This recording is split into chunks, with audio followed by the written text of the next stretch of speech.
नरेंद्र मोदी 2024 की तैयारियों में जुट गए। 24 में मिशन बहुत ऊंचा है। और क्या मोदी योगी जोड़ी के साथ मुसलमान आएंगे? अगली तस्वीर दिखाइए जरा। योगी आदित्यनाथ भी इसी कोशिश में है और आज एक बड़ी बैठक बुलाई गई। अगली तस्वीर दिखाइए जरा। लखनऊ की तस्वीरें मैं आपको दिखा रहा हूं। लखनऊ में मुसलमानों की एक बड़ी बैठक बुलाई गई। योगी के डिप्टी भी उस बैठक में मौजूद थे। उत्तर प्रदेश के मुसलमानों को साधने की तैयारी है। और क्या उत्तर प्रदेश के मुसलमान 2024 में मोदी योगी की जोड़ी के साथ होंगे? यह रिपोर्ट देखिए जरा।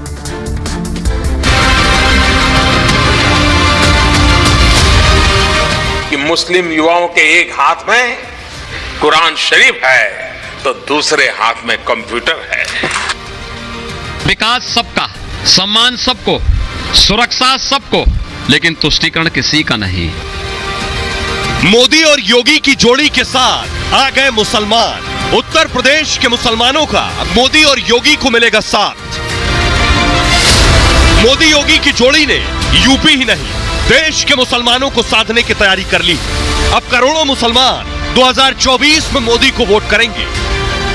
आज तो सब ये नारा लगाते हैं कि हम मोदी योगी जी से प्यार करते हैं, मुसलमान और मुसलमान से मोदी योगी जी प्यार करते हैं।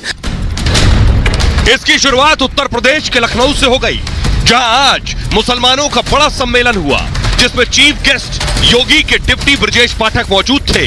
बीजेपी अब पसमानदा मुसलमानों को जोड़ने के लिए कई कदम उठा रही है।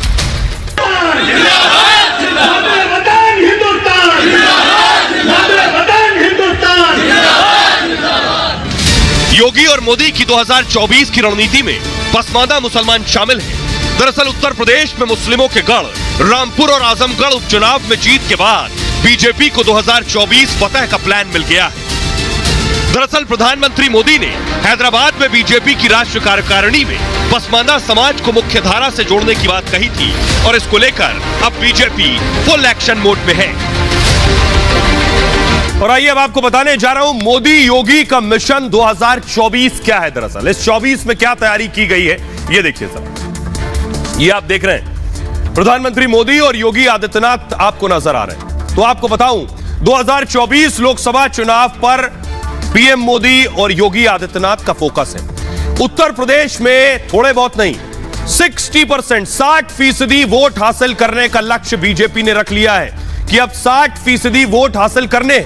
इसी वजह से बीजेपी का मुसलमानों पर फोकस है, मुस्लिम वोट पर फोकस है।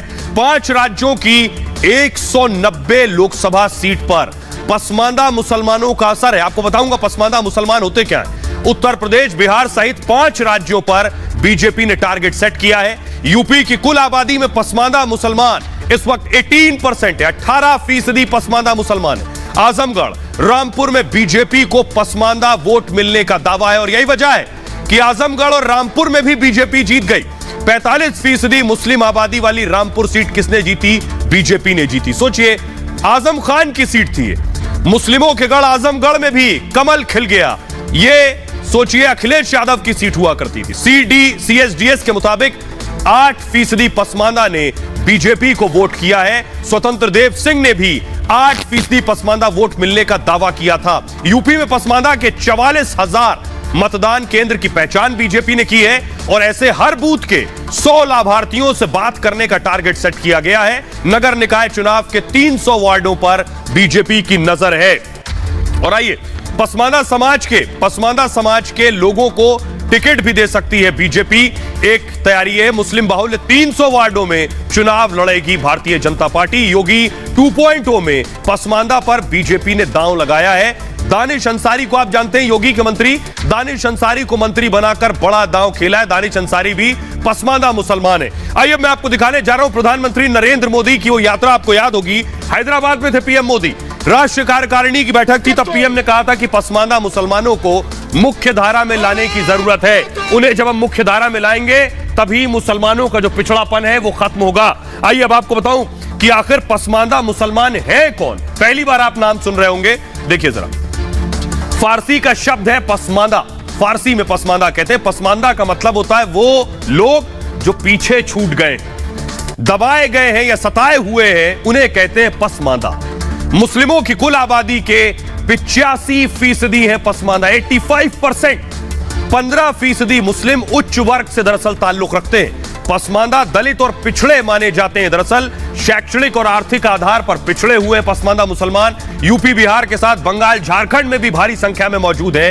भारत में पसमांदा आंदोलन 100 साल पुराना है। पसमांदा समाज की 3 मांगे। पहली मांग, लंबे समय से शेड्यूल कास्ट का दर्जा देने की मांग करते आए हैं। सामाजिक स्तर पर अन्याय बंद हो, उनका कहना है, क्योंकि जात पात का जो पूरा जाल है वो उससे बाहर आना चाहते हैं। राजनीतिक स्तर पर ज्यादा प्रतिनिधित्व मिले हमें। आजादी के बाद से सिर्फ 60 पसमांदा मुसलमान ही सांसद बने। 2022 में यूपी चुनाव में 34 मुस्लिम विधायक बने और सोचिए इनमें 30 विधायक पसमांदा मुसलमान हैं।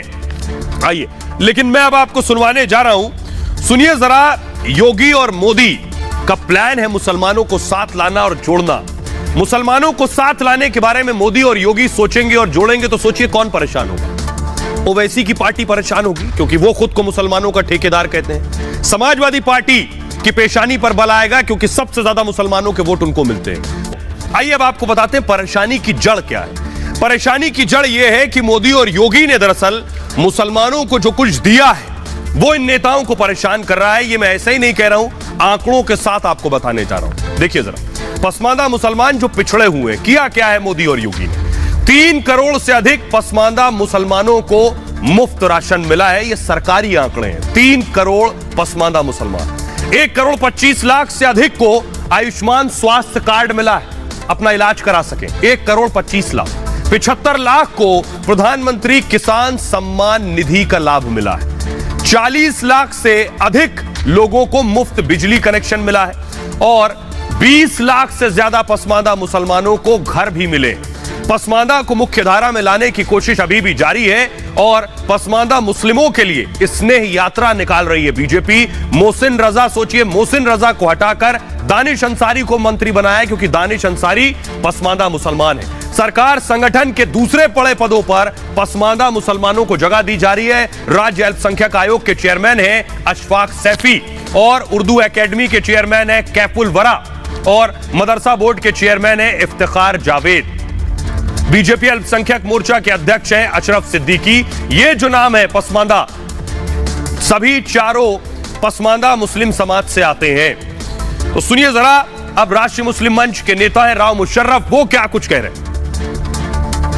देखिए, AIM के प्रवक्ता ने जो कहा है कि पसमांदा सम्मेलन जो हो रहा है भारतीय जनता पार्टी करा रही है, ये कुछ मुस्लिम इकट्ठा हो रहे हैं जो शरीयत विरोधी हैं या इस्लाम विरोधी हैं, जबकि AIM पार्टी खुद इस्लाम विरोधी है, शरीयत विरोधी है। क्या दूसरे धर्म के लोगों को गाली देना और दूसरे धर्म के बहन बेटियों का अपमान करना, बेइज्जती करना, क्या इस्लाम धर्म यही सिखाता है? राइट, खबरों में आगे बढ़ते हैं। आपने सुन लिया सियासतदानों को उत्तर प्रदेश में मुसलमानों के खुद को ठेकेदार समझने वाले किस तरह से परेशान हो रखे हैं। खबरों में आगे बढ़ते हैं। एक और बड़ी खबर है, कल सनातन विरोधियों पर प्रधानमंत्री मोदी की कसम। बहुत दिन से बहुत से नेता और छोटे मोटे नहीं, बड़े बड़े नेता सनातन को कोस रहे थे, गालियां दे रहे थे। अब बारी प्रधानमंत्री मोदी के जवाब की थी। देखिए क्या कहा पीएम मोदी ने। ए राजा ने कहा था सनातन HIV और कुष्ठ रोग है। स्टालिन ने कहा था सनातन धर्म डेंगू मलेरिया कोरोना की तरह है। जगदानंद कह चुके तिलक टीका वालों ने देश को गुलाम बनाया। हिंदू धर्म के इतिहास की जानकारी नहीं है, ये जी परमेश्वर कह चुके। खड़गे के बेटे कह चुके हिंदू धर्म की तुलना बीमारी से की थी। कार्ति चिदंबरम ने कहा सनातन धर्म कुछ नहीं, जातियों में विभाजित समाज है। स्वामी प्रसाद मौर्य कह चुके हिंदू धर्म धोखा है। अब बारी पीएम मोदी की थी। पीएम ने आज कहा सनातन संस्कृति ही देश की पहचान है। घमंडिया गठबंधन सनातन को खत्म करना चाहता है। विपक्षी गठबंधन का छिपा एजेंडा तय हो गया है। उनकी नीति है भारत की संस्कृति पर हमला करने की। इनका निर्णय है भारतीयों की आस्था पर हमला करो।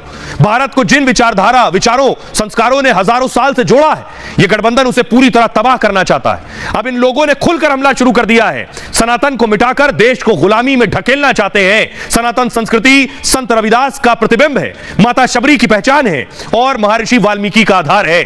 सनातन ने हजारों वर्ष से भारत को जोड़े रखा। विपक्ष अब उस सनातन को खंड खंड करना चाहता है। हम सनातनी को इनसे सतर्क रहने की जरूरत है। हर सनातनी को हमें मिलकर ऐसी ताकतों को रोकना होगा। सुनिए प्रधानमंत्री मोदी। इंडी अलायंस का निर्णय है भारतीयों की आस्था पर हमला करो।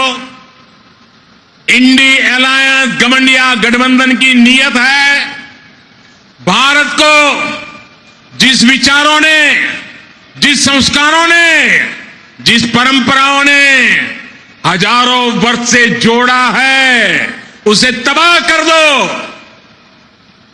जिस सनातन से प्रेरित होकर देवी अहल्याबाई होलकर ने देश के कोने कोने में सामाजिक कार्य किए, नारी उत्थान का अभियान चलाया, देश की आस्था की रक्षा की, ये गठबंधन गठबंधन, ये इंडी अलायंस उस सनातन संस्कारों को, परंपरा को समाप्त करने का संकल्प लेकर के आए हैं। जो बात प्रधानमंत्री नरेंद्र मोदी कह रहे हैं, देश के बड़े बड़े महापुरुष, बहुत बड़े बड़े वो लोग जिन्होंने देश को नया दर्शन दिया, वो सनातन को लेकर क्या सोचते थे। महात्मा गांधी जी खुद को सनातनी हिंदू कहते थे। भगवान राम से जीवन की प्रेरणा ली उन्होंने। सनातन ने उन्हें आंदोलन चलाने की प्रेरणा दी। वेदों, उपनिषदों, पुराणों में विश्वास करते थे महात्मा गांधी के आखिरी शब्द थे, हे राम। स्वामी विवेकानंद सनातन की पताका पूरी दुनिया में लहराई, समाज की बुराइयों को लेकर जागरूक किया लोगों को, कहा हम सभी धर्मों को सच के रूप में स्वीकार करते हैं, यह भी सनातन का व्यापक रूप दिखाता है। मेरे देश ने सभी धर्मों, सभी सताए लोगों को शरण दी है। लोकमान्य तिलक, उनका सनातन कहता था, सनातन से प्रेरणा लेकर आजादी के आंदोलन में आए वो। गणेश पूजा को स्वतंत्रता आंदोलन से जोड़ा और सार्वजनिक गणेशोत्सव मनाने की परंपरा शुरू की। आप देखते हैं महाराष्ट्र, मुंबई में किस तरह से गणेशोत्सव होता है। रानी लक्ष्मीबाई सनातन की ताकत ने प्रेरित किया, मां भवानी की पूजा करती थी वो, और अंग्रेजों को ललकारा, कहा मैं अपनी झांसी नहीं दूंगी। अहिल्याबाई होलकर सनातन से प्रेरणा लेकर सामाजिक काम किए उन्होंने, जाति भेद को कोई मान्यता नहीं दी थी और सारी प्रजा समान रूप से आदर की हकदार थी, उन्होंने ये बात कही।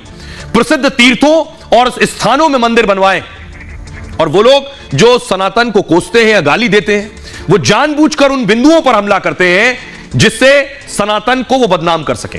सुनिए जरा, योगी आदित्यनाथ ने भी आज इस पर प्रहार किया।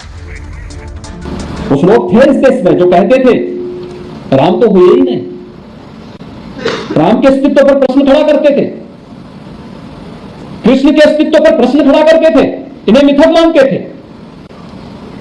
लेकिन राम एक वास्तविकता है, राम भारत की सत्य सनातन धर्म की एक शाश्वतता है, एक सत्य की पराकाष्ठा है, और राम की शाश्वतता पर कोई प्रश्न नहीं खड़ा कर सकते हैं कि अयोध्या में बनने वाला भगवान श्री राम का भव्य मंदिर इस बात का प्रमाण है। और छत्रपति शिवाजी महाराज ने उस कालखंड में औरंगजेब जैसे बर्बर शासक को नाकों चने चबाने के लिए मजबूर कर दिया। उस कालखंड में जब भारत के अंदर सनातन धर्म के बारे में बात करना, जब भारत के अंदर भारतीयता की बात करना, भारत की परंपरा और संस्कृति के बारे में बातचीत करना एक अपराध माना जाता था।